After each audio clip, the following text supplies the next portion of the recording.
I can't. I can't. I can't dance. I can't dance. I can't dance on the grass in this castle in France. I can't dance on the grass in this castle in France. Two countries speaking the same language. Well, even if it is technically so, there are quite a few differences between British English and American English. and having lived and studied in the UK And the USA. we would like to throw some light onto these differences in question.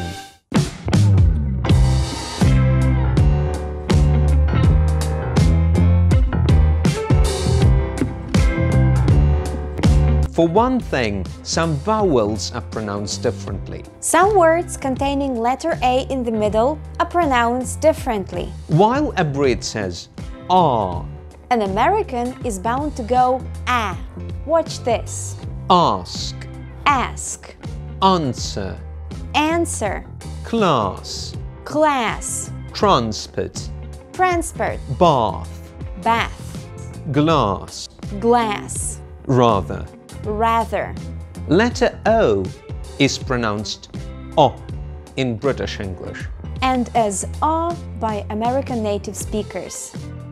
Hot, Hot, bottle, bottle, dollar, dollar, box, box, colleague, colleague, body, body, coffee, coffee, problem, problem, job, job, boss. boss. Oh my God. Oh my God.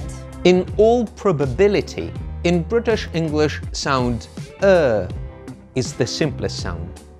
You simply move your jaw forward and keep your tongue flat.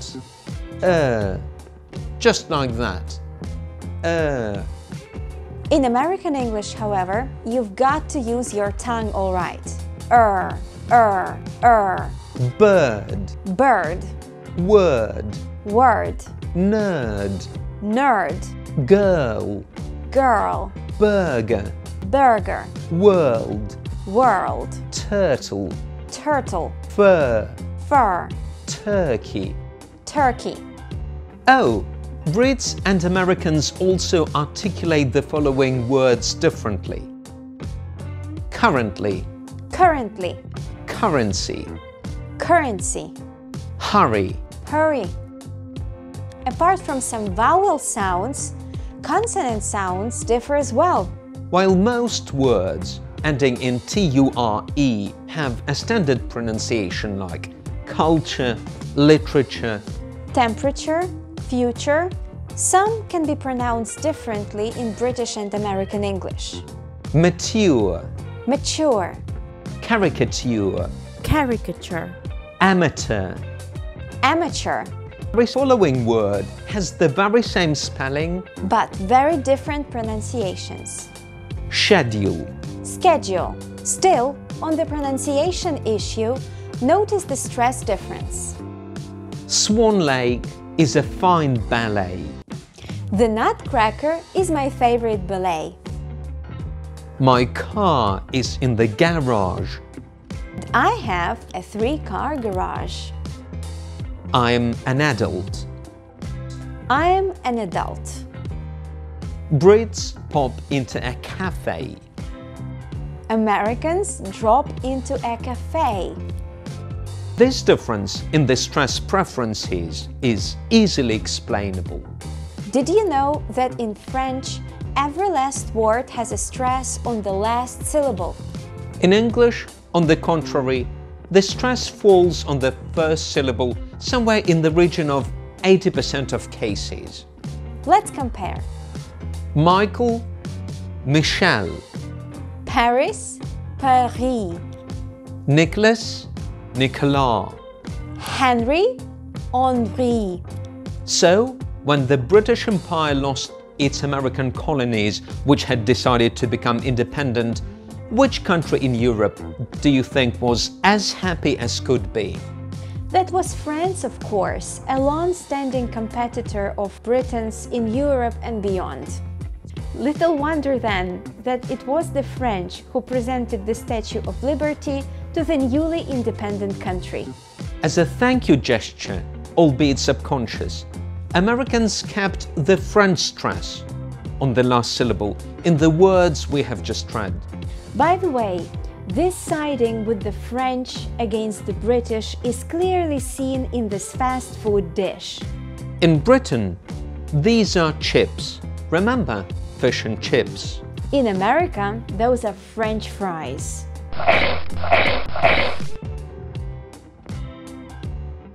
In terms of vocabulary, in the UK and in the US, the same things have at times different names. Which is truly puzzling at times. British parents read their little ones bedtime stories about ladybirds. American parents spread the word about ladybugs. In British schools, kids are taught that 237, for instance, is 237. In American schools, young learners are persuaded it must be pronounced 237 without an. In the UK, waiting in a queue is one of the most sacrosanct achievements of humanity. In America, folks wait in line. Say queue and you will only confuse the other person. In America, you may be asking for toilet for a long time. Just say restroom and you'll be shown the way. Oh, and in the UK, in addition to toilet, you absolutely must know the word loo. Loo's free. Who's Lou? Where's the loo made? You might hear from a friend. Or at a hotel reception you might be inquired, do you need any more loo rolls? Brits go to shops and pay at the till. Americans head for the stores and pay at the cash desk. Brits live in flats. Americans reside in apartments. In restaurants, Brits ask for the bill. Americans ask whether they could have the check. To get a job, Brits send a CV to their potential employer. Their American counterparts send in a resume. The former work hard in the city center where they travel by underground and hope to make enough money to go on holiday. The latter labor downtown, getting there by subway and dreaming about vacations. On the British soil, you will be calling 507 300 781. In the land of the free, however, you'll be calling 5073 00 781. But the most confusing of all, perhaps, is the system of buttons in lifts. Or elevators, to be more precise. While the reception in American hotels is found on the first floor, or rather story, in the UK you are to press the G button, which stands for the ground floor. Press number 1 and you'll end up in a maze of hotel rooms 101, 109, 134. And while in the UK, September, October and November are known as autumn, once you cross the Atlantic, though, the same period becomes fall. Brits try to deal with litter or rubbish issues. At the same time, Americans try to tackle trash and garbage problems. When Brits are happy, they exclaim, "Fantastic!" Americans say, "It's awesome!" To recharge their devices, Brits need a socket. Americans at the same time require an outlet. British lorries travel along motorways. American trucks run on highways.